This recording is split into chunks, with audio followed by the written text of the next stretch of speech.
You're listening to Wildlife Control Consultant, where we provide research-based information on all things related to vertebrate pest management.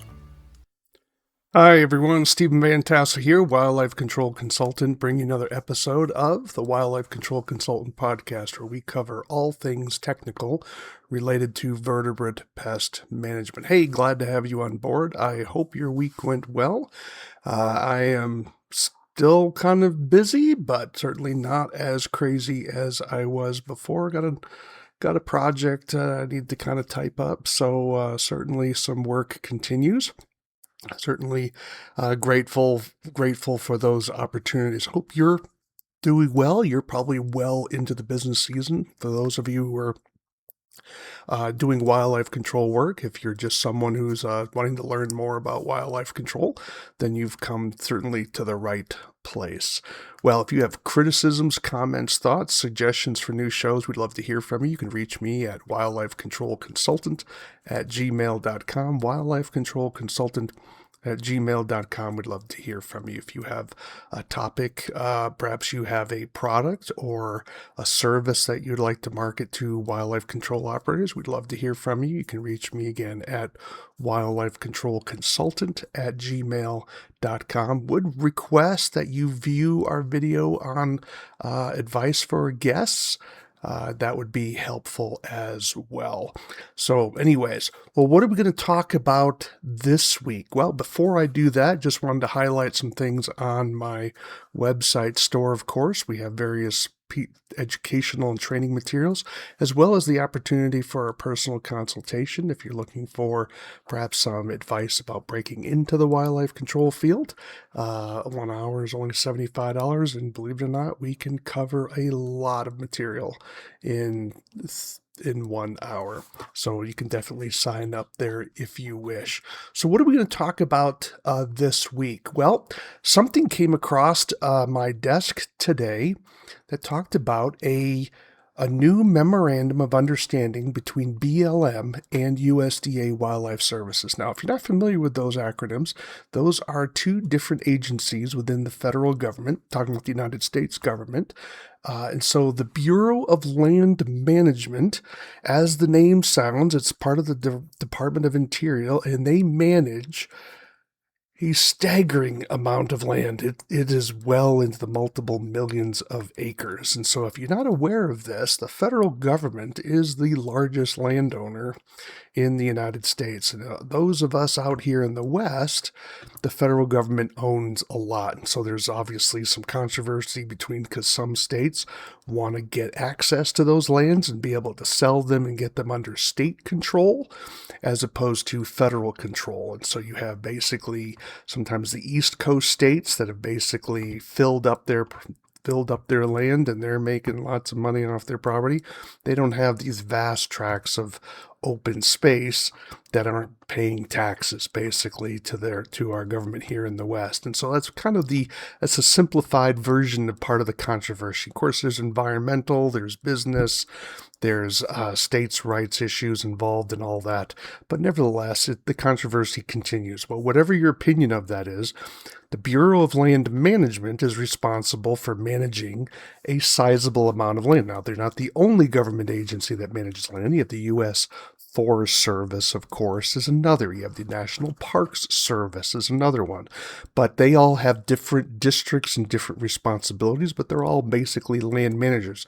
But the Bureau of Land Management is tasked with what's called multiple use on their property. And so one of the statutes, or one of the laws in the United States, allows cattlemen to lease out various portions of BLM land. And those can be long-term, almost multi-generational leases among ranches that basically gives them access to ground, some would say below market level, and the idea of market rates. And so this is a place where they can bring their cattle and let them forage on land that they don't own, and they have to pay a very modest sum.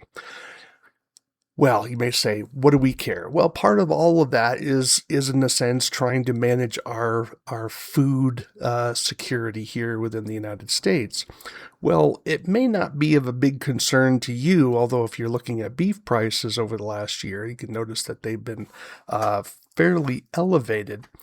Well, in a few years ago, there was a discontinuing of various types of control because if there are predators on federal land, particularly BLM property, there's going to be obviously concern if you're grazing cattle on federal land and your cattle are getting killed. Well, it's not very profitable, right? It's some of the margins of producers are smaller than what you'd think. You say, well, I thought they get all of these tax benefits and things of this nature.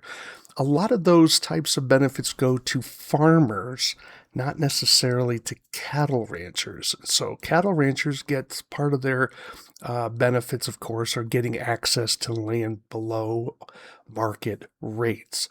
So that is one form of benefit they get, but they don't get checks from the federal government for their cattle, like crop subsidies that they would get with farmers. And so this is an issue. So obviously, if you're grazing your cattle on BLM land and you're sustaining various predations on your animals, you're losing a lot of money. For example, if you had a cow or something that got killed by a cougar or killed by coyotes or whatever the case may be, you could be losing thousands of dollars.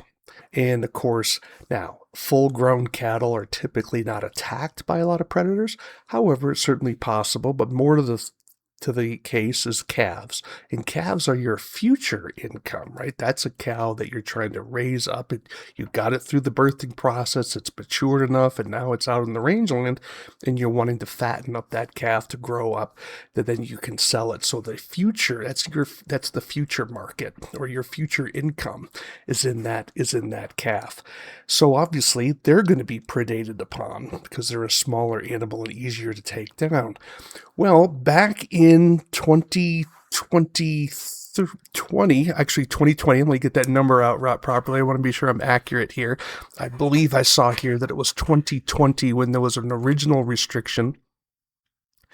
Trying to read quickly here. Let's see here. There was an amendment. Sorry for my pause there. There had been there was a ban on M44 use in certain states that had BLM land. I think it was Washington State and Oregon. In 2023, it was amended to the MOU, that's the Memorandum of Understanding between Wildlife Services and the Bureau of Land Management. And let me show you Wildlife Services here. Wildlife Services is a federal agency that's been tasked to do wildlife damage management. Typically, it's done on federal lands and airports, but they also do work on private property as well. And so they have access to various pesticides that even the licensed public are not able to get. And one of those products, depending what state you're in, is M44s. And I'll explain what M44s are. But anyways, this is the federal agency that would be tasked to manage wildlife damage on federal ground. Typically, the federal government doesn't hire private companies to do work on federal ground. They would rely on Wildlife Services. Whatever your opinion is of Wildlife Services, this is the job that they have. And so various agencies within the government will make memorandums of understanding with Wildlife Services to have them perform various activities under various guidelines. Well, under the Biden administration, there was restriction on certain tools that the Wildlife Services had. One of those was M44s. These are sodium cyanide devices that are designed to kill predators, particularly canines like coyotes and fox would be, and then wild dogs. Those would be 3 animals that are on the list. And they're highly specialized, highly targeted, but of course, because it's sodium cyanide and because they're killing predators, they're controversial. But anyways, Wildlife Services is the agency that deals with that. There are some states that allow private applicators to also use M44s under a pesticide license. You'd have to get a category that would be dealing with M44s. Montana is one of those states. But nevertheless, BLM wouldn't be asking private workers to use M44s. They're reaching out to Wildlife Services. But so to set the stage here, in the Biden administration, there were restrictions, and basically it was ultimately banned to use M44s by Wildlife Services. Wildlife Services lost the ability to use M44s, and so there were obviously that was restricted because it's sort of like an executive order, but there was also something snuck into the agricultural act. There's always one agricultural act every year. But Congress produces a new one, and someone slipped it in that banned Wildlife Services from using M44s, and so that was part of this as well. So you can see how you can go from rule to statute, and so it can be kind of convoluted. But anyways, to make a long story short, they were eliminated. Well, this new memorandum, let me pull it up here. Here it is. Came out in April 15th, I believe. Let me scroll down and get the date right. Make sure I have that correct. Here's April 15th and 14th, because both directors, or the acting directors, I don't know if they have all directors. The one that did it here was the assistant director of BLM and the deputy administrator of USDA Wildlife Services. Was a deputy. So both of them were not the head honcho, but they were certainly acting in lieu of. And so they signed a memorandum of understanding. Now, you may say, well, who cares? Well, what this is for is to try to give some relief to ranchers who are using BLM land. And you say, well, why should I care? Well, if ranchers are feeling more economically secure and they're bringing more cattle to market, that will have the effect, maybe modest, likely modest, but it'll have probably an effect of reducing beef prices because you've reduced the cost of doing business. And a lot of people will look at this and they will say, these are just small tweaks. But people don't understand, who have never owned their own business or haven't been self-employed, how important those small tweaks can be. So that now a producer who is out in the BLM ground, if he's suffering predation, he can reach out to the BLM manager and say, hey, I'm getting hammered out here on my allotment. What's going on here? And then they can maybe bring Wildlife Services in to try to do some work, because Wildlife Services does more than simply use M44s. They use a lot of techniques, and they try to use various techniques, both lethal and less lethal, to manage conflicts with wildlife. And so this memorandum of understanding basically reauthorizes Wildlife Services to be the go-to people for BLM property. And part of what comes along with that would be M44s. Now, if you're not familiar with what M44s are, let me kind of give you a little picture here. You can go on Wikipedia, has some pictures of M44s. This is one that's been set here. If you see my cursor, my finger here, let me pull it up. That's the M44 set. Basically, it is a tube that has a spring-loaded plunger inside of it.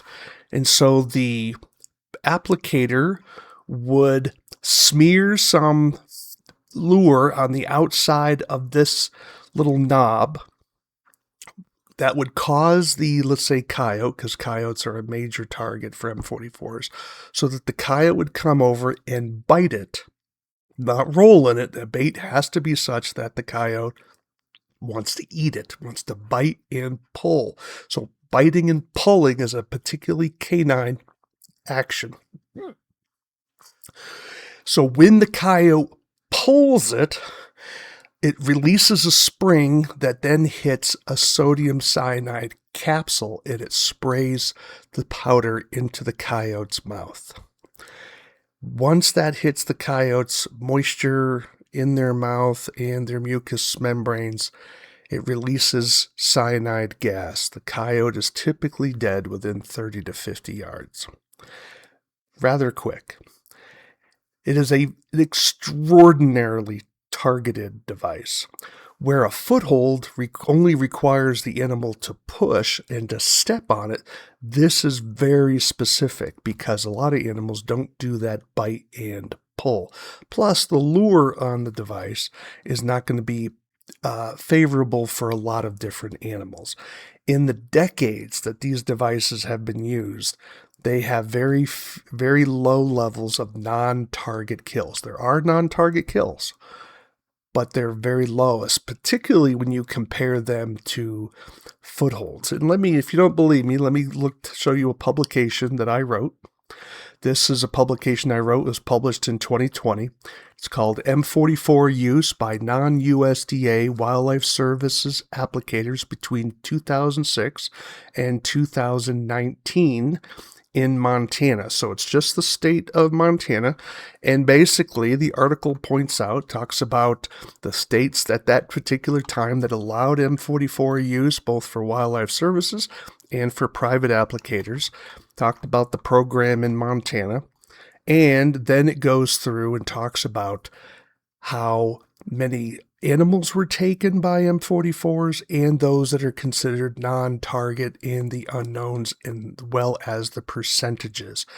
Now, you may think that 6.7% non-target captures or kills is a lot, but it's not when you compare it to what happens with snares and with footholds. I would even tell people who are fishing, right? Sometimes people get a little uppity when it comes to trapping. I know what I'm catching and I know what I'm shooting and blah, blah, blah. And I sometimes have to remind hunters, and I'd say, really? You always know what you're shooting? Then why are people getting shot if everyone knows what they're shooting at, right? So mistakes happen. But what about for fishermen? You may think you're fishing for bass, and all of a sudden you're catching maybe a perch or something else, right? So what do we mean by the word non-target, right? So nothing is perfect. Working in nature is chaotic, and it can be difficult, and you have to have enough efficiency. So people say, well, use a cage trap, or the so-called live trap. Well, if you've ever tried to catch a coyote in a cage trap, best wishes with that, right? So the reality is catching coyotes. You can catch coyotes in cage traps. That's certainly possible, but you're also catching a lot of non-targets in the meantime, right? So don't think that all these other devices are necessarily better. So don't allow the animal rights protest industry to kind of mislead you, because they'll call these things cyanide bombs and something like this. There's no explosive with M44s. There's no explosion. It's a spring-loaded device. Back in the 60s, they had a version of the M44 that used a .38 caliber blank round to eject the powder, but that was discontinued, and now it's just a spring-loaded device. And all you need is just a little puff. If you have maybe some baby powder in a container at home, all you have to do is open it up and just squeeze it. And the puff you get out of that particular container is what it would look like with an M44. That's it, right? So now these are dangerous products. This is sodium cyanide's nothing to play around with, just like a firearm, right? Firearms are dangerous if they're pointed in the wrong way, as well as M44s are dangerous if they're not utilized properly, right? And so there are a lot of restrictions on M44s. Let me kind of give you a little bit of a sense of what some of those restrictions are all about. I'm showing you a different picture. Oh, that's the same photo there. And let me pull up a different one. Here we have the Wildlife Services Directive This is January 25th, 2024, so it's only a couple years old. This goes through the details of what Wildlife Services personnel have to follow to use their device. And that's in addition. This thing goes on for 18 pages. Okay, this is not a small document. Okay, so they've got a lot going on here. It's 18 pages. Okay, and it looks like it's using a lot of information from the M44 label. But let me show you the M44 label here. So I'm going to pull up, if you're not familiar with npeers.org, you should be. It has a lot of information on on pesticides. So I'm going to do the search data here, and I'm going to put in sodium cyanide. Okay, so here we go. We'll pick the first one here. Do a little search. Okay, so you'll notice that Montana, of course, has a registered product with M44s. No surprise there. But then you'll also see another one for the U.S. Department of Agriculture. So you have the Montana Department of Agriculture. That's the label that's used for private applicators. Non-governmental applicators, by that I mean non-federal government, and then you have the label for Wildlife Services. And there are differences between the two. But nevertheless, this isn't going to be a discussion about all the differences. I just want to pull up the label that Wildlife Services has to follow. Here it is. This is all public information. There's no secret here, right? This is all above board. Just show you the kind of idea that they have to deal with here. So here's their label. Of course, it's Danger Peligro. It has the highest warning signal. Danger, because it's sodium cyanide. But notice we have here the use restrictions, and there are 27 use restrictions on M44s. So someone who is applying the product, like Wildlife Services, has to follow all of these directives. This is EPA document, and whatever additional requirements are in their own directive. So there's a lot of overlap between the directive and the label, but nevertheless, they're not identical, and shows you that M44s are well regulated, and there's a lot of things involved with them. Every one of the capsules has to have one of these on the capsules. There also has to be signage placed at every location where a M44 is used. You have to have 2 vertical standing signs within 15 feet with arrows pointing to where the M44 is. All entrance gates before the area where M44s are being used, they have to have signs. And those are 8.5 by 11 signs that are permanently placed to warn people before they go in that their M44 is present. So again, the point of all this is that there is now not only M44s as an option, but Wildlife Services does more than just simply M44s. They do shooting, they do trapping, they do snaring, they will talk about livestock protection dogs, they will give counsel and advice to ranchers, they will do something called denning as well. So they do more than just simply M44s. So don't be distracted by maybe public outcry with people complaining about M44s. They're not going to be everywhere. They have to be very judicious in where they're placed, and there's a lot of restrictions about where they can be used. And the part of that, of course, for BLM properties, BLM properties multi-use, right? So clearly, the applicator, if he wanted to use M44s, would have to be very mindful about how much public access was available to that area of BLM land should he decide to use M44s. But M44s can't be used for everything, nor should they be used for everything, right? It's not only legal, it's not even practical, okay? So the point is that this can be a small step that the Trump administration has done to free things up, free up some of those regulations that give producers the opportunity to make more money and control the predation that's happening on their cattle. And this can be important. And also, it gives Wildlife Services an opportunity to deal with wildlife complaints that are maybe human threats. Cougars. People do get attacked by cougars. We've had people here in Montana just out for a hike getting killed by a bear. We had one recently of a gentleman, I believe it was a gentleman, who was killed hiking and they discovered it was by a bear.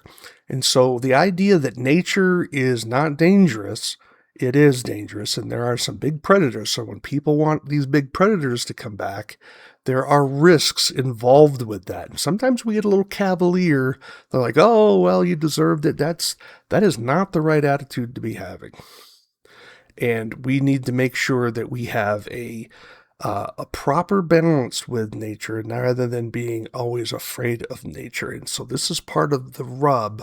Wildlife damage management is controversial, and you can see where it's hit the political realm.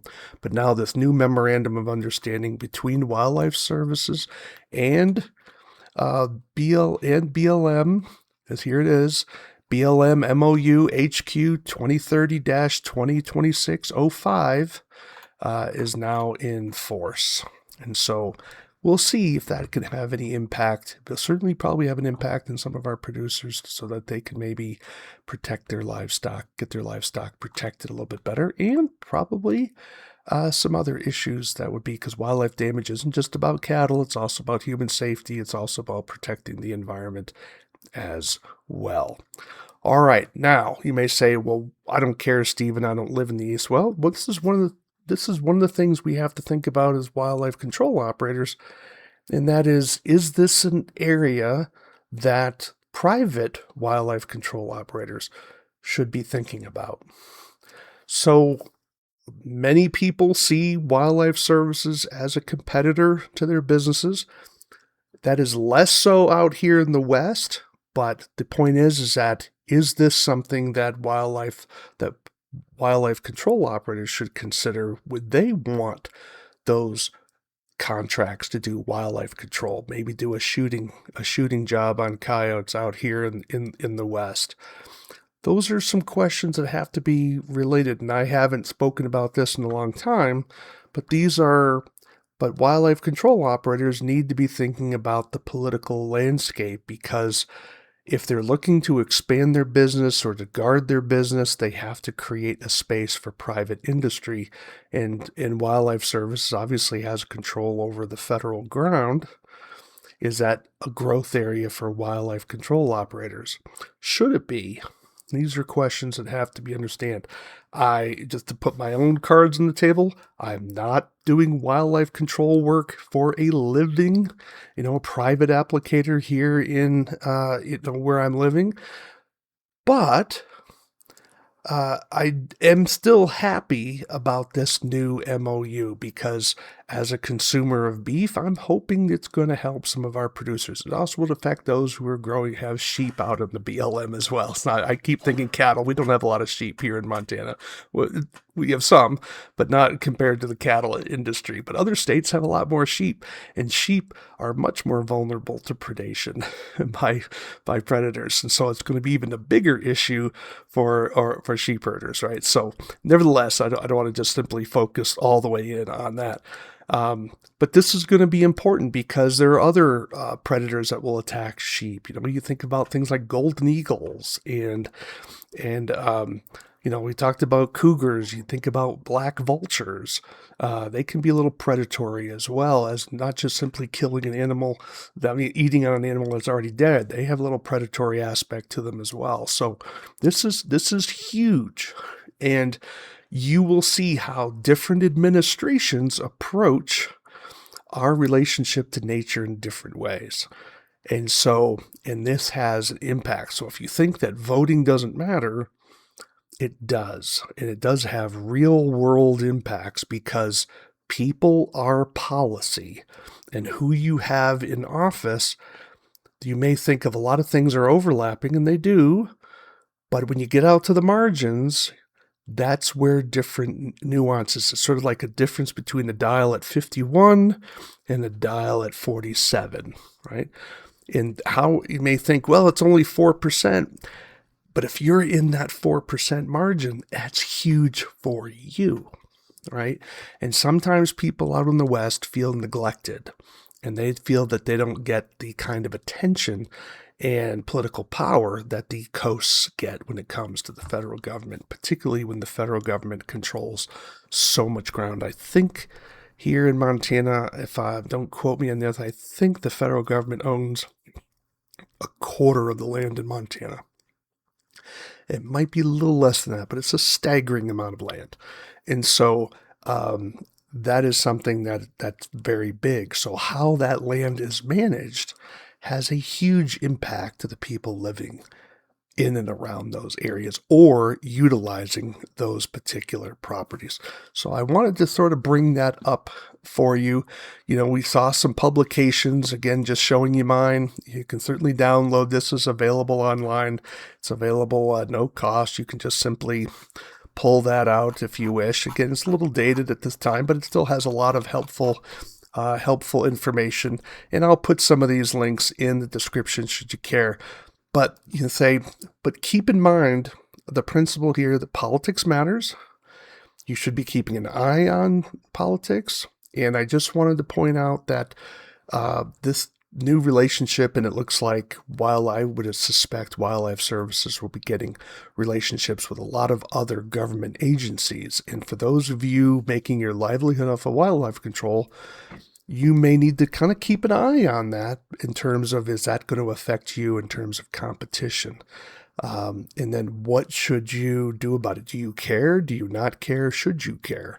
Right? And so these are some things you might want to think about in the times of doing your business, because where are you going to grow if you're competing with the federal agency?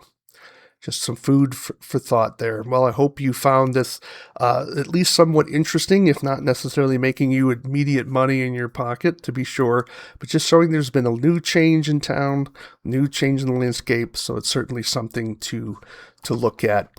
I'm Stephen Vantassel. You've been listening to the Wildlife Control Consultant Podcast, where we cover all things technical related to wildlife damage management, including some legal stuff. And if you're looking to correspond with me, you can reach me at wildlifecontrolconsultant@gmail.com, wildlifecontrolconsultant@gmail.com. Would love to hear from you. You can give me your criticisms, thoughts, issues, suggestions for new shows. Would love to get that. Well, that's it for now. Until next time, take care, everyone.